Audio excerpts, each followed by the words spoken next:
Alright guys, I thought I would just maybe mention a little bit about what I do to get ready to actually grow my veggies in a hydroponic system. So essentially what we got to do first is we've got to test the water and make sure that our pH level is neutral. Essentially the same, it's alkaline, and it's the same with our body. And what happens is if the pH level is off, you actually may not be able to get some of the nutrients that we would otherwise be able to get with a balanced alkaline pH level in the water. So I've got a glass of water here, and I've got some pH strips. And so what happens is some people test before and after. Personally, I'm going to be just testing afterwards because you're going to have to put in your nutrients. And let me just grab. You're going to be throwing in nutrients into the water itself. That's going to give it the nutrients that your soil would normally have, or you would feed in through your soil. We're just going to be putting it into the water. So once we put that in, we got to actually add or check the pH levels. So grab a little strip here, and you're just going to take it and dip it in and wait 3 to 5 seconds. That's long enough. And then you're going to take it, and on the back here you've got a color scheme, and I don't know if you can see that, but you've got a color scheme basically on the back here, and you're going to take the paper and you're going to line it up as best as you can with the color that it matches on the back of the bottle. So right now I'm kind of a 6.5, between a 6.25 and a 6.5, which personally that's where I want to be. But if you want it to be a little higher or a little lower, what happens there is if you want it to be a little lower, for example, you're going to take some of your pH down. You're going to take a syringe, and we're just going to take up, I don't know, a couple mils. Doesn't really matter, because you're only going to be adding in a couple drops into the actual water itself, and that'll change. That is enough to change the pH balance of your water. So then we're going to grab a litmus paper, but a pH strip, and we're going to put it in. Again, wait 3 to 5 seconds. 4, 5.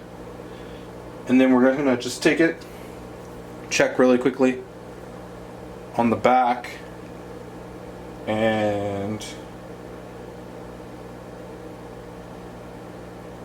so we brought it down to about I'm going to say we brought it down to 5.5, but the problem there, I think I might have actually not stirred it properly, so let's give it a little shake. Could have been just concentrated in that area.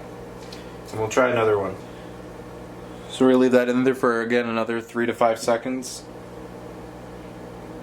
Take that out. And now, as you can see, it's a little bit closer to a 6.0. Between a 6.0 and a 6.25, so that's perfect.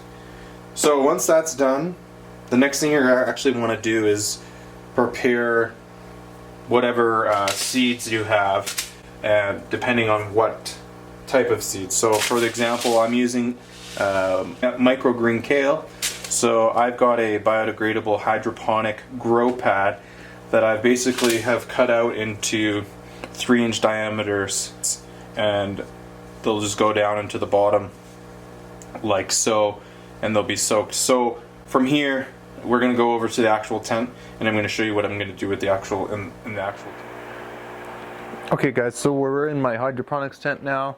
I just had to grab another lid here and put this in the back. Okay, so I've already got my water, and I'll just open this up so everyone can see, so you guys can see this. I've already got my water in there, and as you can see, it's bubbling up pretty good, right? You can see that on the bottom there.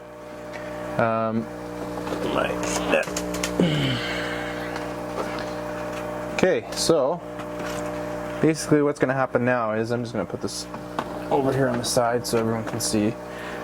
I've got my oxygen in there via the bubble rock, and then I've already added my nutrients in here to my ratio of water.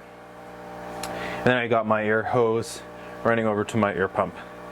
So what we're going to do now is we're basically going to take one of the hydroponic grow mat thingies, discs, and you're just going to soak it.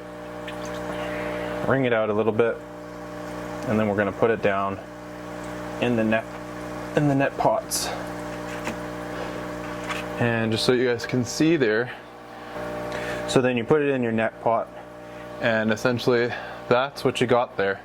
It goes in the bottom, it's wet, and then it just sits back down in there. So we're going to do that. Actually, we're going to leave this open. We're going to do that with the remaining 7. And 7's just what I chose, or 8 net pots is just kind of what I chose to do. I've seen people with setups where they've got 12, 3, 3, 3, and 3. That's just my preference. This is what I did. You can do whatever you'd like to on your designs. Again, I've got some other lids that are essentially 5-inch net pots, and you can do as many as you want. I'm just rambling here. And we'll speed the rest of this all up here for you guys.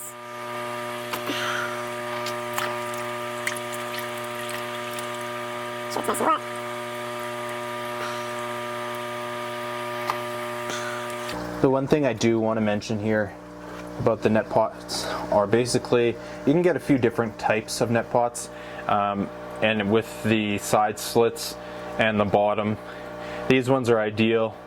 They're not too big, so when you put in your clay pebbles for other plants, they're not going to fall through and you're not going to lose a bunch of it. There we go here. And yeah, you want to keep it nice and damp because you're going to basically be putting your seeds down inside of these.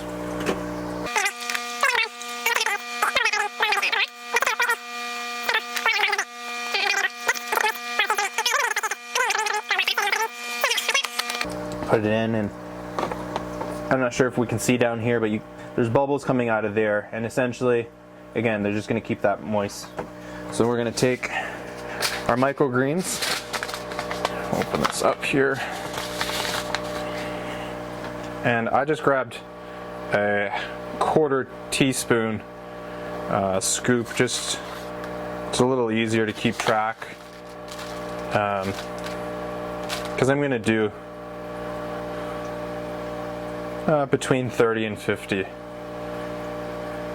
and you're just going to sprinkle them in, not so that they're overabundant everywhere, just enough that they're sitting on the bottom.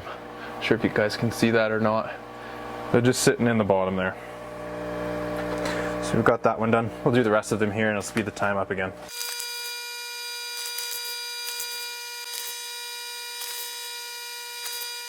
So now that I've got all my seeds in the net pots, I'm just going to lightly mist them from the top. Just make sure that they're all moistened up so that they germinate properly. And what's going to happen here is, again, I'm just going to leave them to be, and they're going to germinate over the next probably 24 hours to 36 hours. And I'm going to leave them like that with the boba rock on there. And I'm actually going to lay another lid right over top. And the reason for that is for the first little while I want them to use all the nutrients that are stored in their seed to help them shoot up versus having sunlight come in and do that for them.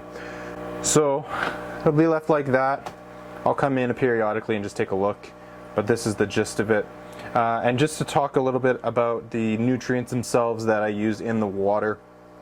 So it's 1 milliliter per nutrient per liter of water in here. So I have 16 liters of water in here, so I have 16 milliliters of all the nutrients that are needed to grow. And these microgreens are going to sprout up fast, and hopefully within the next 2 weeks I will have microgreens around the house, and maybe a lucky friend or two will get some dropped off at the doorstep. So I'm going to go ahead here and just lay that on there and leave it as is. I'll do another little video here of the progress in 3 or 4 days, maybe even in the next 2 days, just to show you how quickly germination is for microgreens. But if you have any questions, feel free to leave them in the comments, and if you haven't already followed me or liked or shared this, by all means. Thanks guys for watching, and we'll see you in the next episode.